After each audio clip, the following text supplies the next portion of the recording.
when I'm telling you the truth that I'm the one who killed her because she told me that I'm already poisoned. I don't know what I'm going to tell you people. I'm sorry. Nyanga kina rugongo tawa president. Harun tals kina rugongo ina Museveni ni mkunda. Ukakari kina rugongo president wa Uganda kutipu kushembu. Kari tipu shereka. Mwana na nguma na president nga. Mturonda president wa Uganda tukuro na mtawano wananga. Muna Uganda Vicky Mukatambi kolengera ku screen yavudde naye wako obujulizi nti kituufu ye yatta mukama we. Emboozi eno tuzze tugigoberera nenga tetugikola. Finally tufunye akatambi ako kwe tugenda okusinziira. Government yaffe efuddeyo yeewaddeyo okulwanirira abantu baayo n'okumanya gye bagenze bali safe. Singa Munnayuganda atuuka mu bizibu ebifaanana Vicky bye yatuuseemu, waliwo alternative government gyeyinza okuyitamu okumuyamba. Ye ekoze ekimala okulaba nga Vicky ono afuna obwenkanya. Ebibuuzo waliwo ebiriwo nti bwe baatutte Vicky ani eyabaddewo okumuwabula oba yasindiikiriziddwa okwogera ekyo. Bw'otunuulya akatambi ke batuwadde osobola okukekkaanya n'ogamba naye nga kateeketeeke bulungi. Tugenda kwekkaanya emboozi eno mu ngeri emu. General Kayindo Tafiire tanywa guteese. Bino teyakoma byogera myaka giyise nti ye Muhoozi amulaba nga mutabani w'omukulembeze w'eggwanga so si president wa Uganda era tamusupportinga. Ayongedde okukkaatiriza General Muhoozi ebigambo tebabimukubirangako. Akisimbirako ddala essira no way Muhoozi okubeera president wa Uganda. Weewaawo nabe tugenda beera nga tubigoberera. Bebe tumulina. Bebe.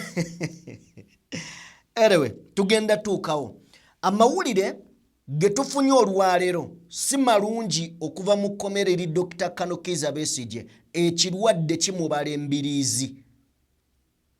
Embeera si nnungi naye tugenda tuukayo osobole okutegeera ebiri sayidi zeeyo. Minisita Mire Babalanda Owekitiibwa Rebecca Kadaga yavuddeyo emabegakawo n'agamba nti nze namufoojingira n'empapula okufuna obwa deputy mwalonda. Kakati ate minisita Mire Babalanda kyatukoze musaana mukyewuliridde. Mu ngeri emu tugenda beera nga tutunuulira ku bintu ebyenjawulo. Digital number plate muzijjukira weziri government ya spendingiramu ensimbi nyingi. Ebibuuzo byeyongedde ku digital number plate zino. So nga ate accident etuze omuntu bangi bagenze n'ebisago luddawa nabyo tubirina tobisubwa. Mukyala w'omugenzi Jacob Olanya ayina ebyama byaleese ku Odreke Lwabogo. Njagala obiwulirize gwe Munnayuganda bikukwatako. Bigambo bye ogenda beera ng'obiwulira. Birimu okukusa ensigo eby'omunda oba oganzi. Awo nno we tugenda okutambulira olunaku olwaleero. Nkwebaza wenna atambula naffe era atwegasseeko neyanziza neyanzege. Kankole bwe nti nzije tutandike video.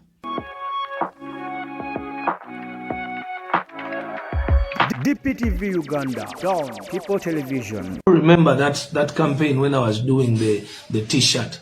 Let me clearly explain to you what was going on. You saw the t-shirt because the t-shirt giving is what I wanted to show you.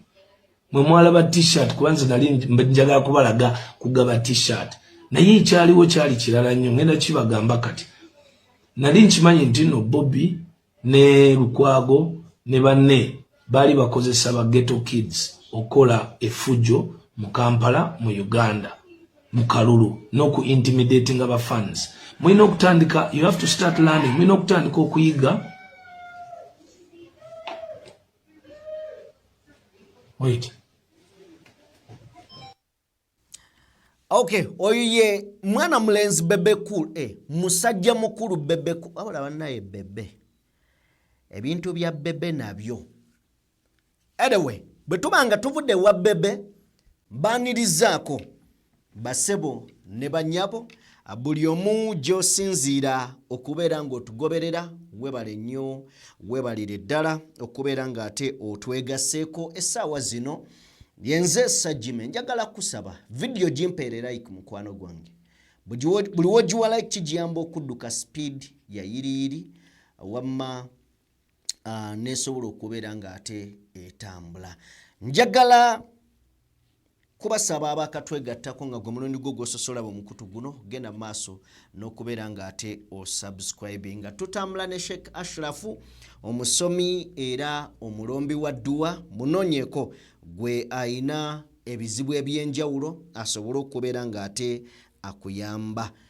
Ku namba y'essimu eseme 711 munoonyeeko mwana wa ssebo mwana wa maama akuyambe. Katugende butereevu mu katambi k'omuvubuka ono annyonnyola nti Kyagulanyi okumulowooleza mu kuveeko mumuveeko akole byayagala taweeka magezi bw'opakuka n'omuwa amagezi ofundikira afudde omusiru.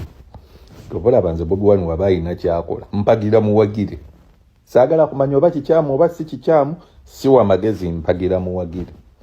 Kati essaawa eno buli abantu abasinga bonna ab'emitwe emini bulijjo bavaayo aveeyo gye yeekwese bajja mmuttirayo abawa omukisa gw'okumuttira eyo aveeyo tugende tubasinkane mu makooti aveeyo gye yeekwese n'afuuka aveeyo naye nga tebeebuza baaki gavumenti etamuyinaako buzibu ye munoonya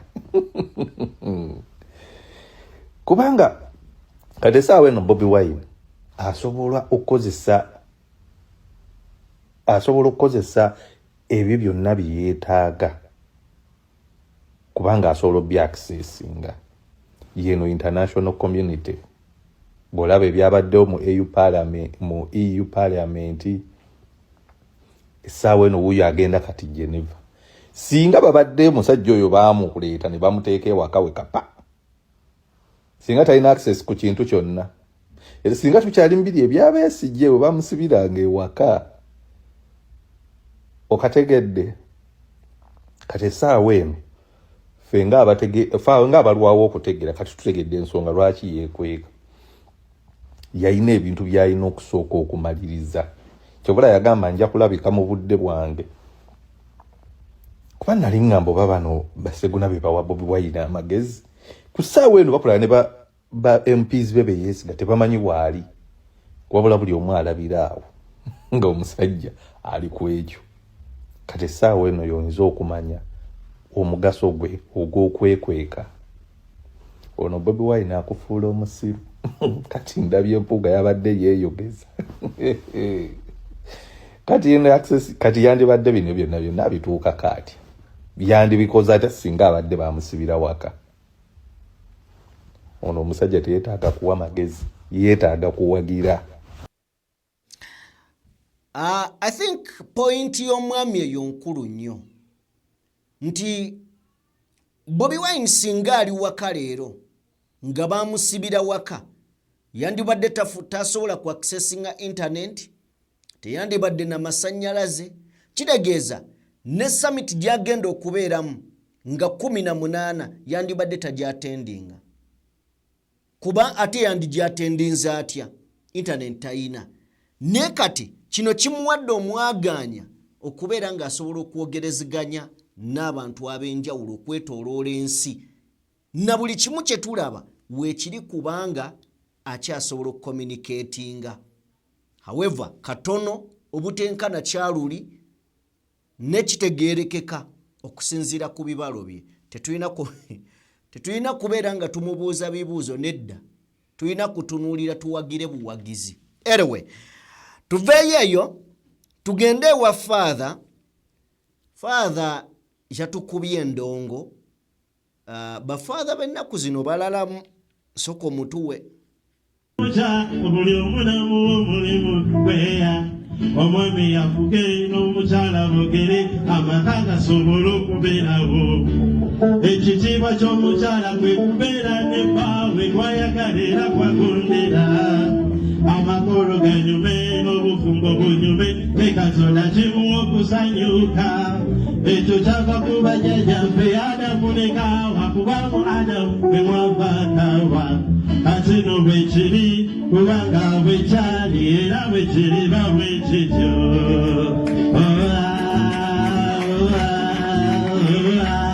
Bwe kityo.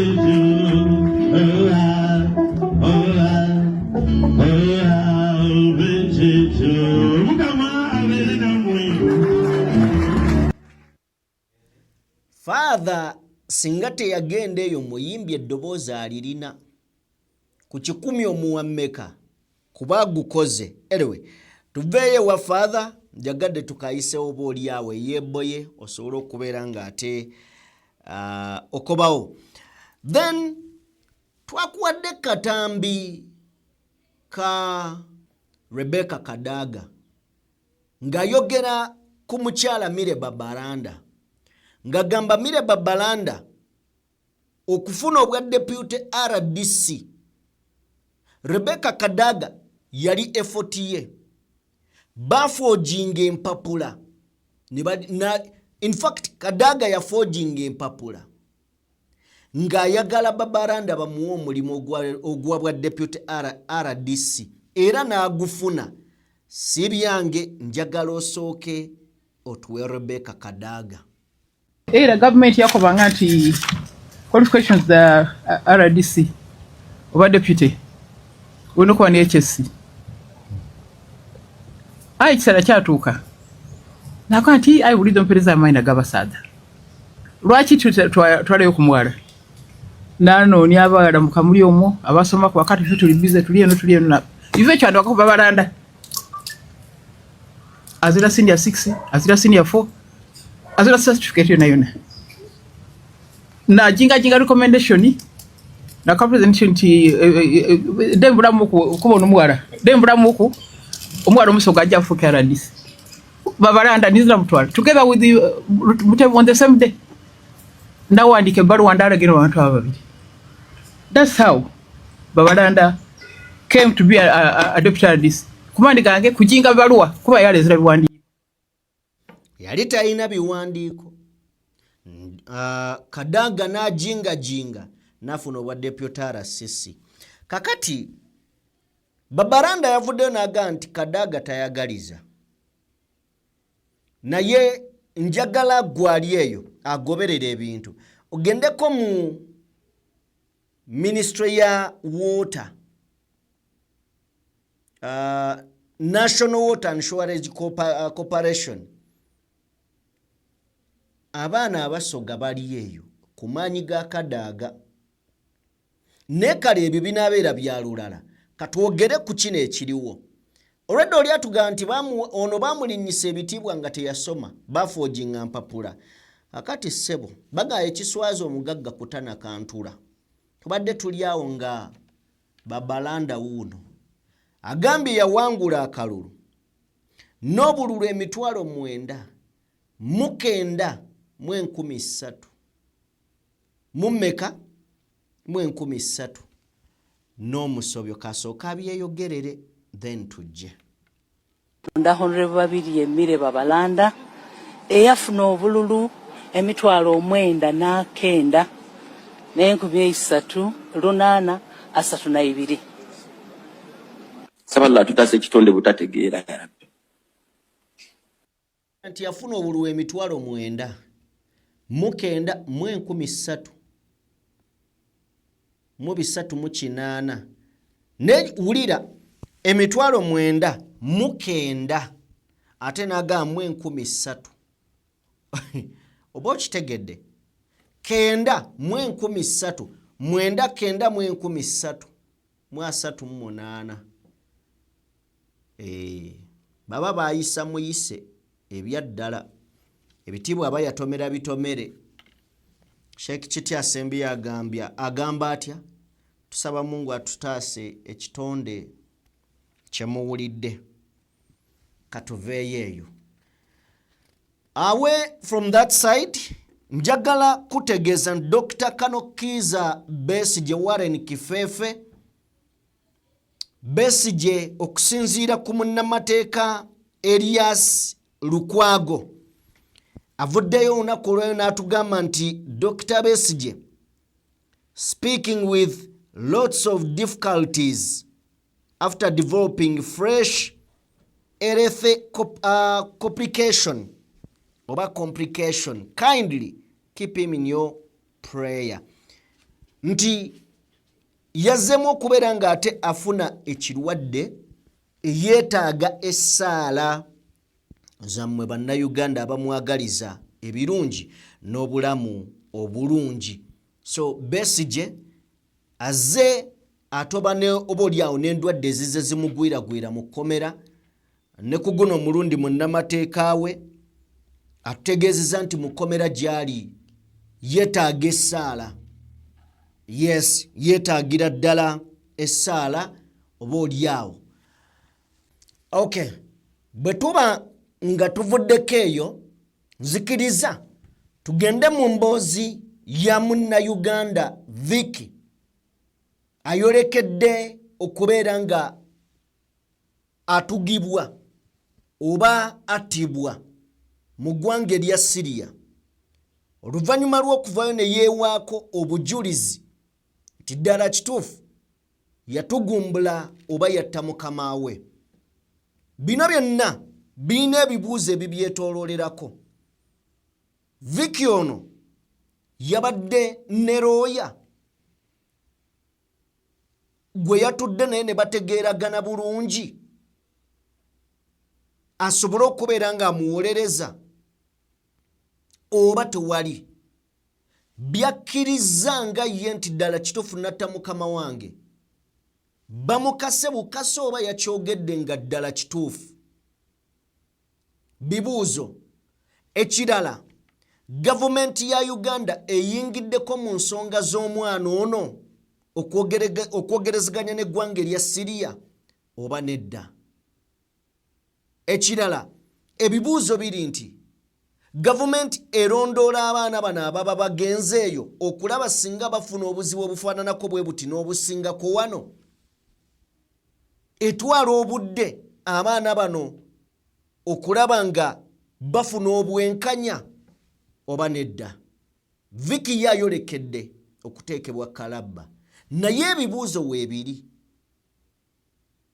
Okusinziira ku ye agamba yali taweebwa mmere, yali yaweebwa obutwa, yali yasaba ssente ne bamugamba ojja zifuna oluvannyuma lw'emyezi 4 kola onkakase nti okola bulungi. Bwe yawulira nti ate tukuwadde obutwa n'agamba kanfe naawe. Ekyembi yalinda okufa nga tafa. Njagala tusooke tulabe kano akatambi akatono k'ensoso okutemerako. Then tujje tubeeko ebigambo bye tutunuulira. Njagala owulirize emboozi eno gwali emitala w'amayanja nga bakozesa mu kiyumba ng'okola mu mbeera zonna naye ng'oli abroad. Nkusaba tugiwe amatu. Sooka okatuwe. I don't know what I'm going to tell you people. I'm sorry. I was here. I was very sick, totally sick. She told me, Vicky, don't touch this thing and don't pick anything in Barat because you have already poisoned. No, I'm telling the truth. I don't want to lie. Okay. If I die when I'm telling you the truth that I'm the one who killed her because she told me that I'm already poisoned. And we have started a misunderstanding on November because I asked her that I need my money to send in Uganda. She has refused. She told me that you wait for 4 months, then after 4 months I'll give you the money if you're working well. So misunderstandings start like that. she start mistreating me, not giving me food. And I have also stick, it is there in her mom. She used to beat me. Now, ke katambi kensoso kujira mukawanvu ke walabyeko tusobole okufunza emboozi eno tugitegeere. Of course, nyenda kuwa kalamba. Ni at least kano osooka obeeko n'ekifaananyi ky'olina mu mutwe tutandike okutunuulira ensonga zino. Mwana Munnayuganda yasimbula wano ng'agenze kunoonya 10. Embeera n'emutuukako. Embeera eyamutuukako etuuse ku Bannayuganda bangi. Bannayuganda bangi. Njagala kubawaayo dwaki naggulawo omukutu gwa YouTube. Nsinziire ku mboozi eno. Mu mwaka gwali gwa 2016.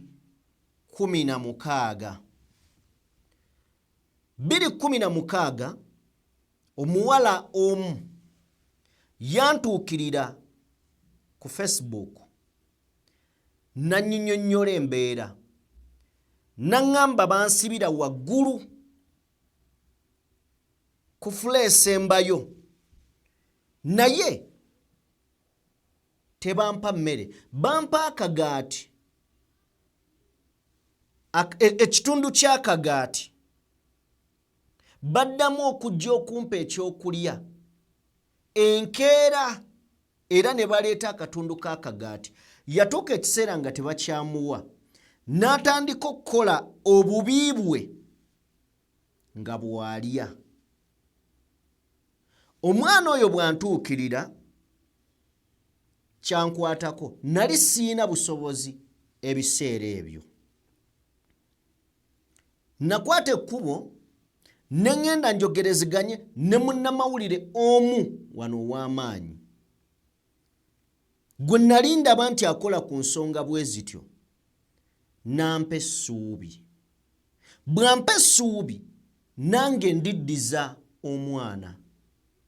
Omwana bwe yawulira nti omuntu gwe njogeddeko gwe ntuusizzaako ensonga ze w'amaanyi amumanyi, yafuna nnyo essuubi. Omwami aŋŋamba nti enkya komawo ku ssaawa 4 ku station. Nzirayo ku ssaawa 4. Bwe natuukawo yandekaawo.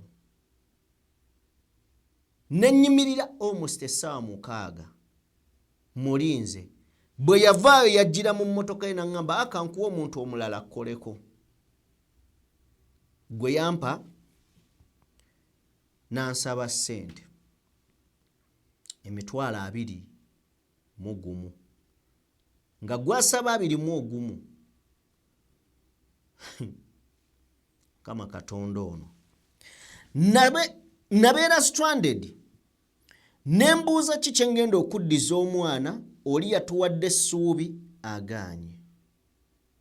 Nabeera awo nga mbuuza mugambe ki ne kimbula. Kwolwo yansindikira message ne siziddamu. Nawulira nga mu disappointinze. Kye saategeera nti ate kye nakola obutamuddira kyamuteeka buteesi mu birowoozo nakwekyawa. Nziramu okwogera naye enkeera muddemu message. N'aziraba naye teyaziddamu. Nenziramu neteekako message n'aziraba teyaziddamu. Ne binsobera. Nziramu okutegeera nga muganda we ankubira aŋŋamba yafudde. Kyannuma ne mpulira nga ndabika nze naleetera omwana ono okufa olw'ensonga namuwa essuubi eritaasoboka. Nagenda okuziika omwana, twamuziika Luweero Kalagala. Bwe nali mu takisi nga nkomawo, nagamba omunaku afa bubi. Omuntu atalina ddoboozi afa bubi. Teri akulwanirira, teri akuwuliriza, teri asobola ku understandinga mbeera gy'olimu. Abantu basoosa biruubirirwa byabwe. nagamba nteekeddwa okuteekawo omukutu gube nga guyitako emboozi amaloboozi agaba abanyigirizibwa. Mu 2018 ebimu ku bintu bye nakola ennyo kwe kuyamba abaana nga mbajja Dubai ne mu bitundu ebirala ebya Buwarabu nga mbakomyawo ewaka olw'okusasula ebbanja eryoli omwana. Tugenda oyingira COVID nga mpesezza abaana abawera 18 nga mbakomezaawo e Uganda. Ne mbaana be nakomyawo nasanga ekizibu nti mbaana be nakomyawo abaana abasinga badda nga bagudde eddalu. Oli nadda nga bossi we yamufumita wansi ku bukyala akomyewo. Omwana n'akomawo nga yawunga babonyaabonyezebwa batulugunyizibwa eyo. Naweerako nga nsobodde okukola ekyo nenzigyeyo abamu ku baana. I think Morgan tugenda funa ku video n'ebimu ku bifaananyi tubye ku bantu oba oliawo bategeere kyenjogerako kubanga bwebiri. Okay, tuweeko katambi ako bebamu ku baana bennajja e Bulaaya oyo gwe mulaba yagwa n'eddalu ne bamutwala ebutabika ne Mukama yamusaasira bambi naawona. Asooka tuwe katambi ako. Kati wotunuulya omwana ng'ono Eseza yagenda mulamu bulungi, bazadde be bamwesimisa bamweyagaza, olwaleero n'okwogera ebigambo alina bibale bugazi. Gwe omwana we bwe wandyagadde abeere Eseza Mukama amusaasidde nti akomyewo e Uganda. Ow'omulala anaasobola okukomawo bw'anaaba tasinkanye eddoboozi ng'erya DPTV okubanga limulwanirira. Kino ekibuuzo tujja kikasukira gavumenti era mmwe bwe tukiddiza. Tugamba nti teri afuna buyinza butwala muntu bweru nga taweereddwa lukusa mwe kennyini. Abaana bano bayita ku kisaawe. Ekitegeeza nti omuntu okuyita ku kisaawe ffe tukitwala nti aba agendedde mu makubo matuufu. Okay, so bwe bityo bwe byajjanga bibeera. Omwana oyo Mukama yamusaasira yoyo. Kakati awo abamanyi ku embasi ebweru e Dubai awo omwana awo we yali atudde. Abaana bangi be nakomyawo. Naye n'okukomyawo omwana alina obuzibu ate osanga obuzibu ku airport ku kisaawe. Kale okusomozebwa kungi bw'otandika abaana ababa beetaaga obuyambi baba bangi nga bw'okiwulira. Bw'otandikira okumanya nti ababonaabona bayitirivu. Nze nabeeranga Seebaka eno essimu nejja ono akaaba bankoze bwe bati, oli akaaba bankoze bwe bati, n'ono akaaba ng'obeera awo naye ng'amazima gali nti tosasulwa. N'ogenda ku poliisi eyeeri n'ogenda ku poliisi eyeeri n'ogenda kubakwasaganya ensonga ezo n'otuukawo nga nawe olina kuteekawo mbeera. So nalaba amaziga era nali nkikola nga njagala okujjuliriza okuwulira nti oli omwana sinze namuviirako obuzibu n'okulaba nga ebbanja eryo waakiri ndiggyawo. Kama nansaasira nakomyawo abaana abasoba mu 18. Tugenda oyingira COVID awo nga abaana 18. Waliwo omwana eyasembayo oba naye muleeseekaawo eyasembayo, ojja kugenda mu maaso tusooke tumulabe, ye yasembayo ne ŋŋamba kanzigale. Yajja nga talina yadde ebibiri. Twali kwa live n'asangawo Abawarabu baali awo bbali omwana n'agwa n'afeyintinga. Ye bwe yabatunuulira bw'ati ekifaananyi ekyamujjira be bali ababadde bamutulugunya. N'agwa n'afeyintinga. Naleeta abaana nga basibiddwa miguwa bwe bati. Miguwa. So, eyo y'ensonga lwaki twatandika omukutu guno. Lwaki kweguli. Era n'abeebuuza lwaki DP. Abamu balowooza nti Democratic Party. Nedda. Down People Television. Omukutu ogw'omuntu wa wansi. Erinnya eryo liva eyo. Tetwagwira gwire. Nso eyo gye tuva kati abo yeffe.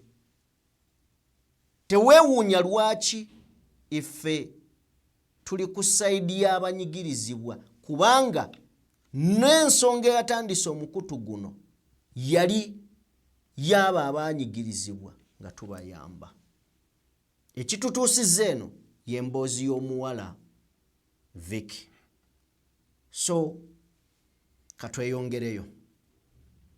Kakati lwaki mbayisizza eno kansale emboozi eyo. Lwaki mbayisizza eno ono omwana byabadde ayitamu tebibadde byangu. Naye option teyandibadde yakutta. Ekyo tukimunenyeza bw'abanga yatta tukimunenyeza.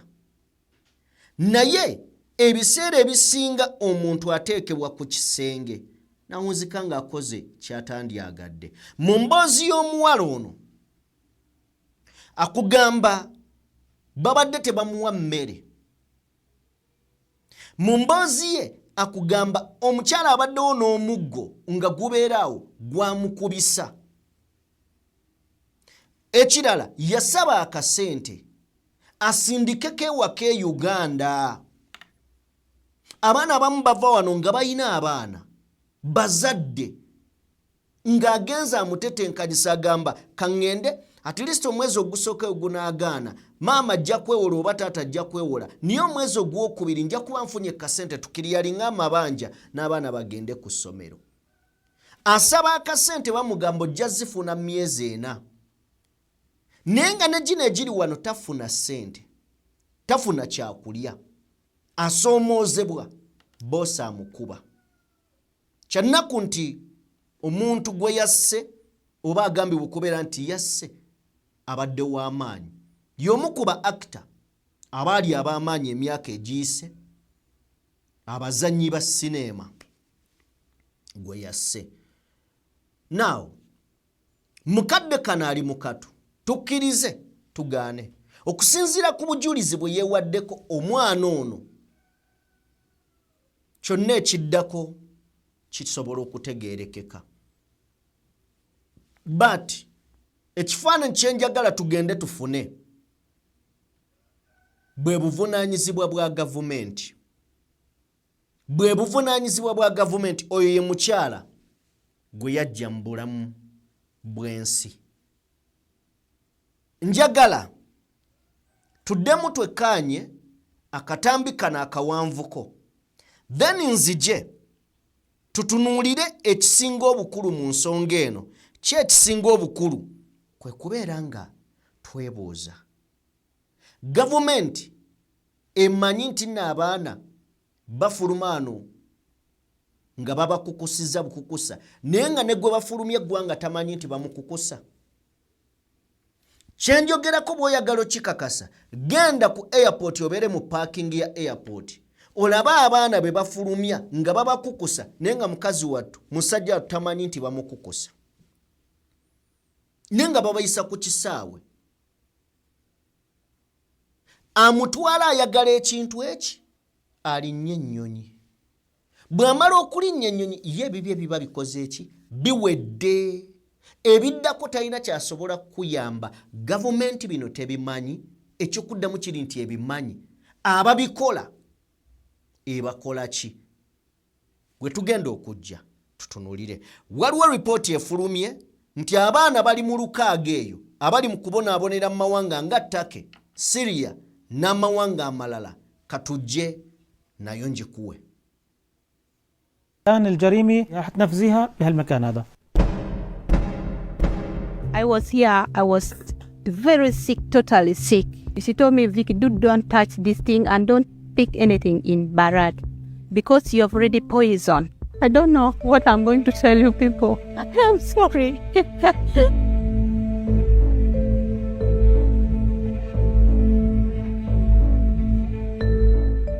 بتاريخ 29 من الشهر الفائت حدثت جريمة قتل في مدينة دمشق. على الفور تم الإعاز لهيئة الكشف الطبي والقضائي، وتبين أن المغدورة هدى الشعراوي تم قتلها في منزلها بواسطة أداة صلبة بضربها على رأسها عدة ضربات.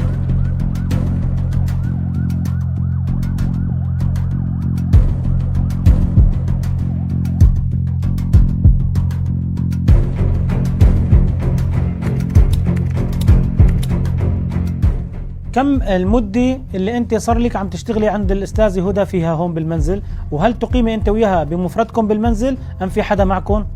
October last year. Yeah, at night we stay with her only. شو كان الدافع لحتى ارتكبت جريمة القتل وقتلت الأستاذة هدى؟ يعني ما هو الدافع لارتكاب هذه الجريمة؟ شو السبب؟ What is your motivation that make you kill Madame Huda? Because she told me that Vicky, don't pick anything in Barat, you have already poisoned. She was sitting there. That is where I'm sitting. اسألنا إياها كيف دخلت عليها وقتلتها؟ That night, by the time I did this, we remained only two because the son was staying here at around midnight. Coming to midnight, he went back. And by the time when Mama told me that you have already poisoned, I think that we are going to die together because you have already poisoned me. And I told her that you take me back to the office. You don't want to take me back. What is going on? My heart is telling me to go back.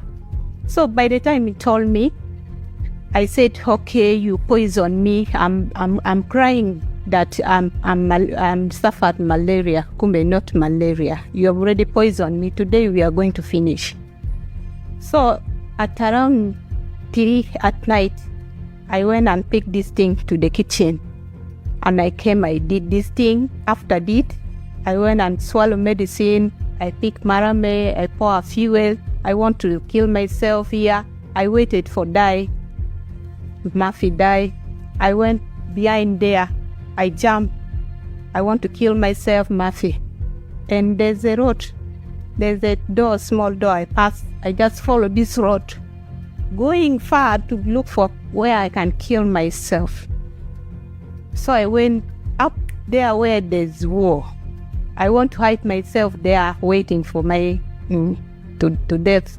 So there's a lady who stopped me that you look stranded. Can I help you? I said, you help me. I'm sick. I'm looking for government hospital. He said, let me call you the boy. The boy knows English. The boy came and started asking me that what is wrong. I said, my madam chased me away. She gave me this thing. I tried to lie him. So she told me that I'm going to take you to the hospital, but I'll call police. Immediately, she refused to take me to the hospital. He called police. Then police come and catch me from the other side. في حدا دفعك أو حرضك على ارتكاب هذه الجريمة؟ No. I'm telling the truth. I don't want to lie. Okay. If I die when I'm telling you the truth that I'm the one who killed her because she told me that I'm already poisoned.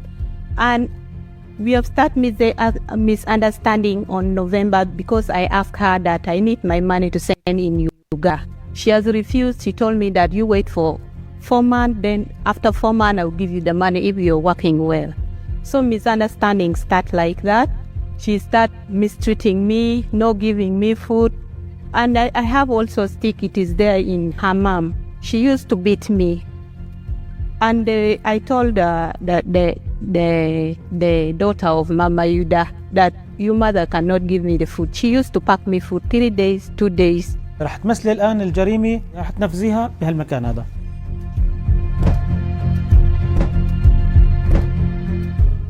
أخذت من المنزل نقود مجوهرات؟ No, the whole story, I just, after killing and waiting for my die, I start moving without any shoes. I left the shoes inside. I move without shoes. These shoes they give me from the roadside when I was putting. I didn't pick anything. هل أنت نادمة على فعلك اللي ارتكبتيه بقتل الأستاذة هدى؟ I know I did, but I apologize to all of Syria to forgive me because what I did, I did not even need. I don't know what come over me. تم إنهاء التحقيقات. ستحال المتهمة الخادمة فيكي وغدية الجنسية إلى القضاء.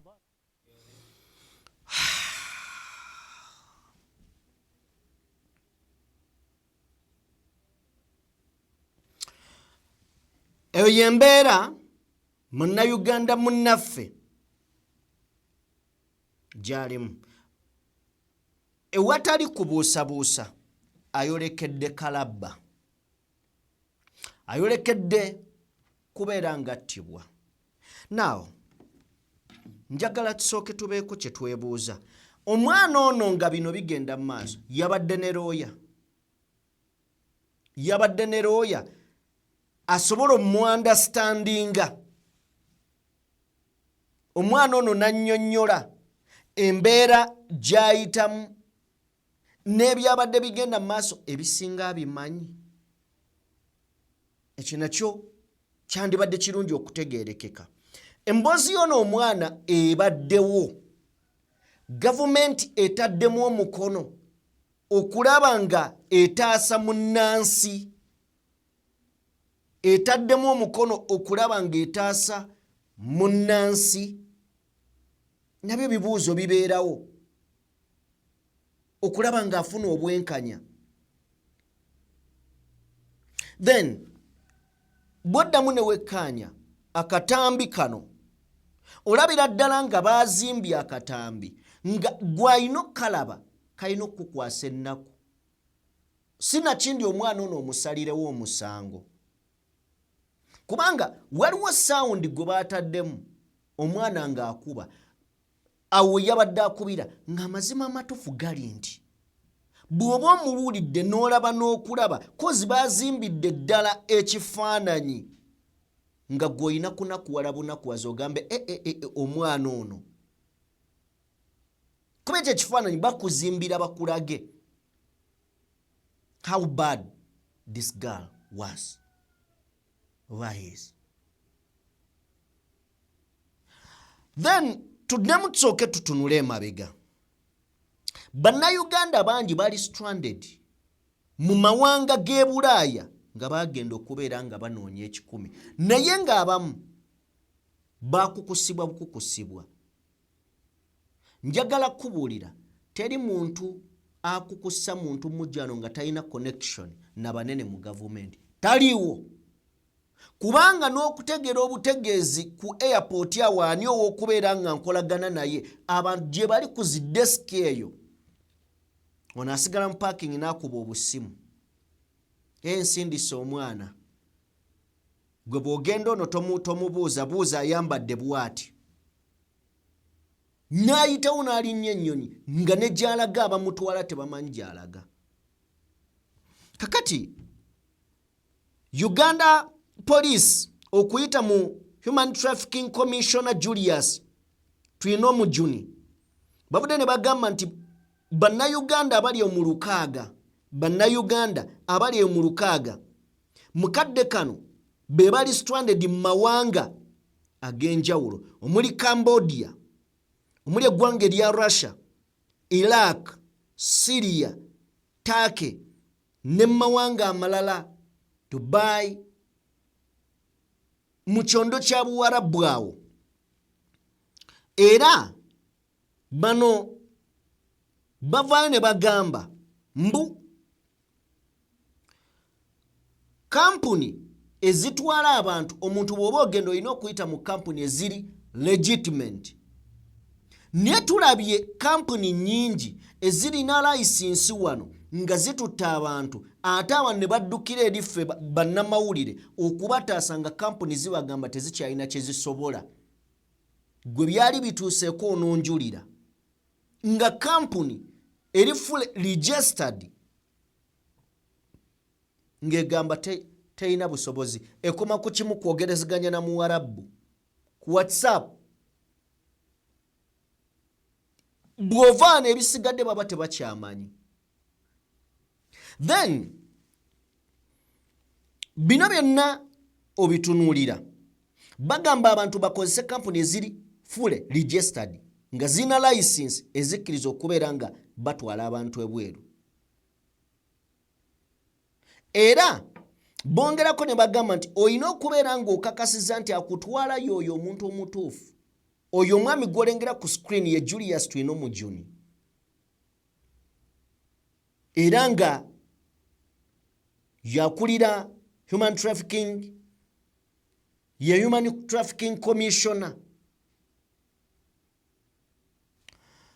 So government egamba mbu eri mugezaako okulaba ng'ekola ekisoboka okulaba nga ekwasaganya n'amawanga ago bannayuganda bano gye bali okulaba ng'ebayamba okudda. Ne kampuni ezitalina license okubeera nga tezisindikayo bannayuganda ogenda okkuba ekyeyo. Ebyo bye biriwo. Ne ng'abaana bangi bali mu kubonaabona. Simanyi oba waliwo engeri yonna gavumenti gyesobola okwogerezeganyaamu omwana ono n'afuna obwenkanya, but ndaba ng'ekiri too late. Tumusabira kyonna ekinaatukawo Katonda ateeke abeeremu n'omukono gwe, kuba munnayuganda munnaffe abeeremu n'omukono gwe. Kale emboozi eyo katugiteeke ebbali, then tuveeyo. Ojja kunzikiriza tugendekoko mu mboozi ya digital number plates. Muzijjukira zayombya General Katumba, General Kayindo Tafiire. Ngani ali emabega ye mukulu linnya siryerabira, nja mujjukira. Kakati number plate batugamba nti zino nnungi nnyo digital, tezibbibwa, tezikola ki, aka abaana bazitwala, tobanyumiza soko tuwe Katumba. Katambi akatambula omusajja eyavuddeyo n'alaga emmotoka ye baali nnyo ekikomera ne bagwa munda ne bajjako number plate, digital number plate, ne balekako ennamba y'essimu eyaabwe ne batambula ne bagenda. Ono n'agenda ku poliisi n'awaabira. Abapoliisi ne bakuba ku nnamba enamba kweri bw'ogikuba eyitamu era bagikwata. Ne bamugamba kwogenze ku poliisi twali twagala odipositinga $20,000 ku nnamba eno, naye kobiyingiza mu poliisi teekako 3. Bw'omala okussaako 3 tugenda kukulagirira wogenda okusanga ennamba yo ey'emmotoka ng'ennamba kweri, era bwogera bulungi nnyo ereeta n'amanya bw'odipositingako ssente. Ennamba eriko gye bataggyeeko, ennamba ng'abantu kweri eri active ku mayengo g'eggwanga kweri ebalema etya okuditektinga n'okunoonyereza ne mumanya abantu abo we boogerera engeri gye musobola okuba nga mubakwata for goodness sake. Naye oli poliisi yamugambye tetulina kye tuyinza kukuyamba, which means kwata sente oziteeke ku nnamba y'ababbi bakuddize number plate okusinziira ku victim bwati bwe yaripootinze. N'agamba yagenze mu URA balabe nti asobola okureplacinga ennamba eyo, ne bamugamba tebasobola kureplacinga number plate ye. Batugamba batuwadde digital number plates nga zirisobola okubeera monitored all the time. So what is the use of digital number plates ezitasobola kubeera monitored? Ne bagijjako ne bagitwala, kati tebasobola kudetectinga na kumonitoringa waweeri we bagitadde, ne basobola okuba nga bagigoberera. Ndowooza mulaba ebintu engeri gye bitambulamu mu ggwanga mu butuufu. Mulaba ebintu engeri gye biri mu ggwanga. Kati ani ayamba munnayuganda? Kati mugaso ki ogwa digital number plates ate nga za ssente nnyingi? Okay, byebyo bya digital number plate gwe just no government buli muntu bw'afuna waakwata ng'agiwa ddiiru kasita yetunuulira ng'abakulu balina we baliira ng'eyo bagireeta gwe tunuulira bakwata abantu ku seat belts leero emmotoka zitambula tewali bakwata ababodaboda ku helmets ne bakwata ababoda ku reflector biriwa ne batuleetera digital number plate Jeno Otafiire yayimirira mu parliament n'agamba nti temugenda kubba bannayuganda kampuni gye mutugamba eri Russia tekolangako mu nsi yonna ejegezeseze mu Uganda bawunzika ekintu baagala kimujjamu bujja musajja wattu n'asirika n'ava ku bakulu kati ziizo bazitwala nozitrackinga tewali awo we tuli ku gavumenti yaffe waliwo akabenje akatuze omuntu omu nga bw'olengera awo kitalo nnyo ojja kusooka ndowooza okatuweeko kabenje ako nga bwe katuze abantu katono nnyo poliisi Nebbi district eri mu kunoonyereza ekivuddeko akabenje ako koolengera akatuusewo ng'ennaku z'omwezi 14 omwezi guno kaabaddewo lunaku lwaggulo okusaawa nga 8 n'ekitundu era nga kano katuze omuntu omu eyategerekeseko erya Oirwathe Kizito nga wa myaka 3 egy'obukulu so yafiiriddewo ku sport oba on sport era nga yabadde akola ne friendship bus company yabadde egenda mu opposite direction okumaliriza nga beeyambadde so kotuweko katono nnyo kabenje ako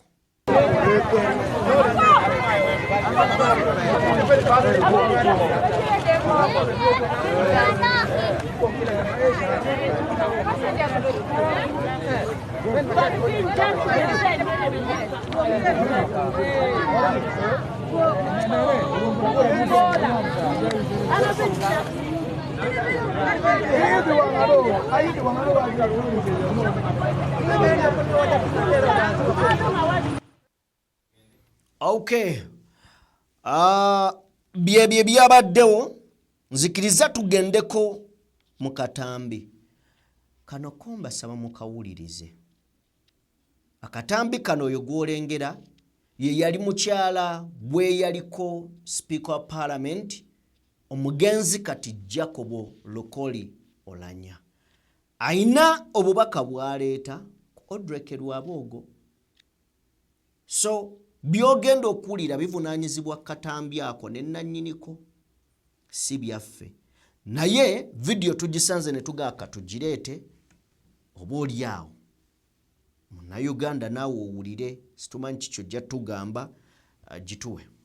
Many of you know who Lwaboogo is. Okay? Lwaboogo is finishing Ugandans. How so? Lwaboogo is in the business of selling internal organs. And in this, during this time of political opposition of NUP and this party, Lwaboogo's business has boomed. Guess why? Because every time they've abducted NUP people who are not documented sometimes, even though they're documented, they have taken them, those who have been killed, their organs have been harvested and sold to places like China, Japan, and so on and so forth. Lwaboogo is one of the main killers or reasons to kill Ugandans in Uganda. Nobody can tell you what Lwaboogo does to earn money. Can you point to it? Do you know any job that people like Muhoozi, who claims to have a fund today, and Lwaboogo do to earn such huge monies, to own all the arcades, all the hotels, I understand, in tourist locations are his? These people sell internal organs. They have places. Lwaboogo has a place in Kira. He has a lab and a theater in Kira Theater, I mean a place where they do surgeries. In a complex in Bulindo, their apartments, he has large fridges that are solar powered, where he stores these organs that are harvested from people. The organs are eyes, lungs, hearts, bones, teeth, liver, placenta, pancreas, skin, bone marrow. All that is for his business. That last family is evil. The son is killing people, Muhozi. The son-in-law, Rwabuogo, is harvesting organs and killing people in the process. Museveni is killing Ugandans on order. Janet Museveni is killing education. The wife, okay? The daughter, who's supposed Christian whatever, is preaching the wrong message to Ugandans. The whole family is part of a portion of destruction of Ugandans. Wake up, my people. I know you are. I shouldn't even say that anymore. Okay. Byemuwulidde si byaffe bya mukyalo oyo. Waliwo ayinza okugamba Sajjima otidde. Si kutya. Naye yabiinako obukakafu. Alright. Kale, tuveeyo. Tugende wa General Kayindo Otafiire. General Kayindo Otafiire agamba Muhoozi amwagala nga muntu, nga mutabani wa Mwami Museveni. Ne bwe bijja ku ntebe y'eggwanga kikafuuwe. Alamu Alamaini takkiriza nti oyo takkiriza afuga eggwanga lino oba akulembera eggwanga lino. Ebigambo bya General Kayindo Otafiire bituwe. Mugari kino onja handi bagambira iro mugaruko por mwenzo ko jirota por ama tarja aroxi umbabai wenu kahina na yanga mine Museveni na yanga ka kinirugaba tiru kwanga kinirugaba kumu nyanga kinirugaba watawa president harwentals kinirugaba mine Museveni ni mkunda kwa kari kinirugaba president wa Uganda kutiku bushembu kari tipu shereka mwana na yanga mwana wa president nga nturonda president wa Uganda tukuronda mutawano wananga ye Kayindo Otafiire. Kayindo Otafiire tayagala mutabani wa tayagala Muhoozi. Njagala mutabani wa Museveni. Kayindo Otafiire tayagala afuuke president. Ekyo si kikweka. Nedda si kikkiriza. Kayindo Otafiire. Ebintu bya General Kayindo Otafiire. Kale, tuveeyo tugende mu mboozi y'abaana abaana. Emboozi eno ya General Takirwa eyakaziikibwa gye buvuddeko. General Takirwa abaana be bavuddeyo ne bagamba mbu bagaanibwa okulaba kitaabwe ng'ali mu ddwaliro. Bagaanibwa okulaba kitaabwe. Naye mbadde ntunuulira ku comments awo ng'abantu bagamba buno bwe bwana obukuba abantu emiggo mbu buprotectinga gains. Mbu kati oyo ayagala ensi emunakuwalireko taata we nga waali oyo babadde bamusindika okuba omuntu abantu emiggo n'agaana. Ye yali asuubira nti ebyo bisobola omutuukako.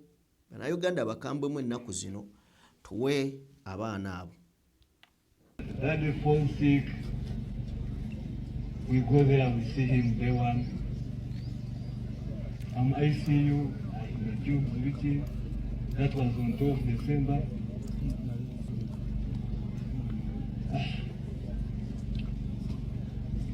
Tugeza hogaruka kumureba. Other days, ebintu byange.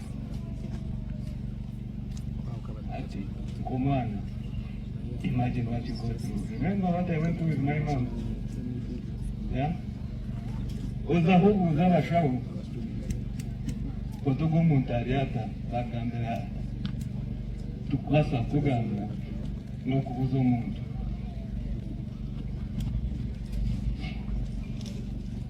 oshoborwa ingezaho kweshengereza aba bodyguard bantu mwe.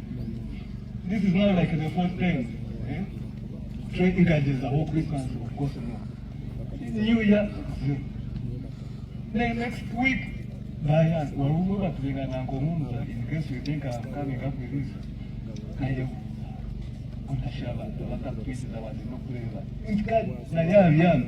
I just want to see him from a distance. Imagine that I realize Imabuza it is even alive. Nobody gets Vashika. Do you have any bit of humanity? I have spent weeks. I just saw my dad like a month ago. At least when he sees the Nayata, think when the community, if we have a room in the Ramuma is alive.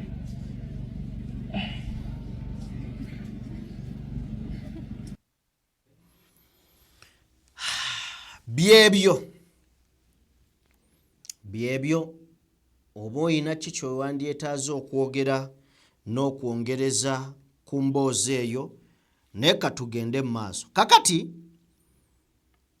ebitongole by'okwerinda bye bayise Joint Security Forces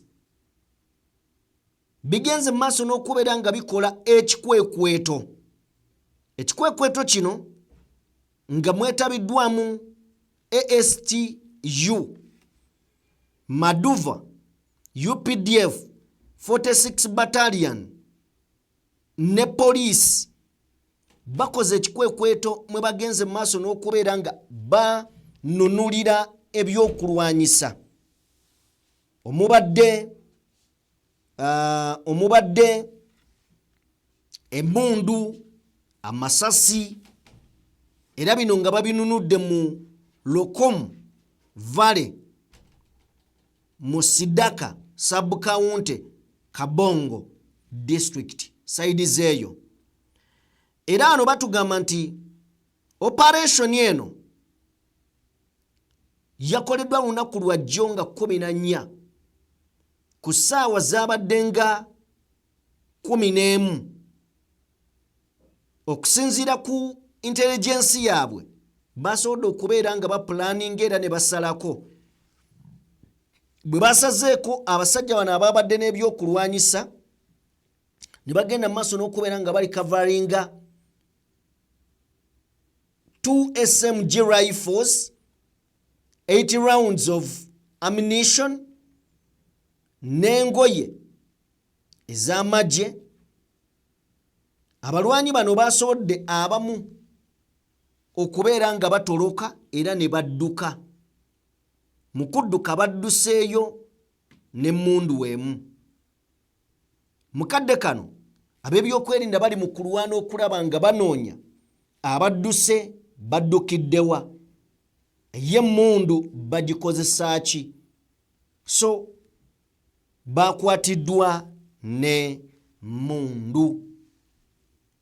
Kakati ge gava side zeeyo njagadde nago ogategeere bulungi nnyo. Mu ngeri y'emu ojja kunzikiriza nkutegeeze nti waliwo ekibinja ky'aba NRM ekivuddeyo ne kigamba nti kigenda kwekalakaasa. Era mu kwekalakaasa kuno